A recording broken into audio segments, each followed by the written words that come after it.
So math has never been from my better skills. Actually, I think I failed every single math test I ever took, except for one. I was sitting next to a very kind neighbor. We're not going to get into that.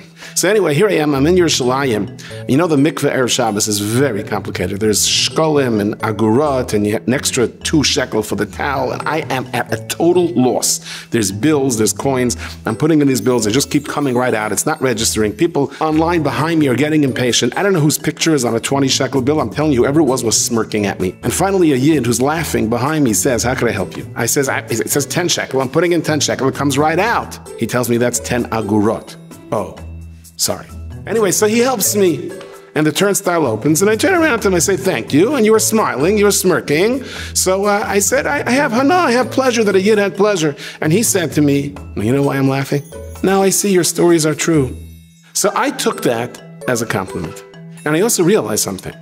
That if I wouldn't have this handicap, and we all have our things that we need help with, then I wouldn't be who I am. I probably wouldn't have any Vayamoyan stories or anything else for that matter. It's our challenges that make up who we are. Ezra Mandelbaum was Rosh Hashiva in Babov. He loved everyone, especially the Bachrim that were broken, especially the Bachrim that had Nisyanis. He sat with them, he sang all night. But he himself was very, very poor, and they're sitting Friday night, and it starts to rain. And he says, okay, at least there's a roof over our heads. And then, poof, started dripping it. Drip, drip, drip. Everybody was kind of depressed. And Reb Ezra said, don't you hear the song? Drip, drip, drip. There's a tune there. Don't you hear the drips making a tune? It's composing music. They said, we don't hear anything. He said, listen. And he started this niggin. Na na na na na na na na na na na na na na na na na na. And they said, yeah, you're right. Drip, drip, drip, drip.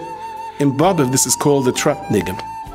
And I was just wondering, how many chas and kalas walked down to that niggin?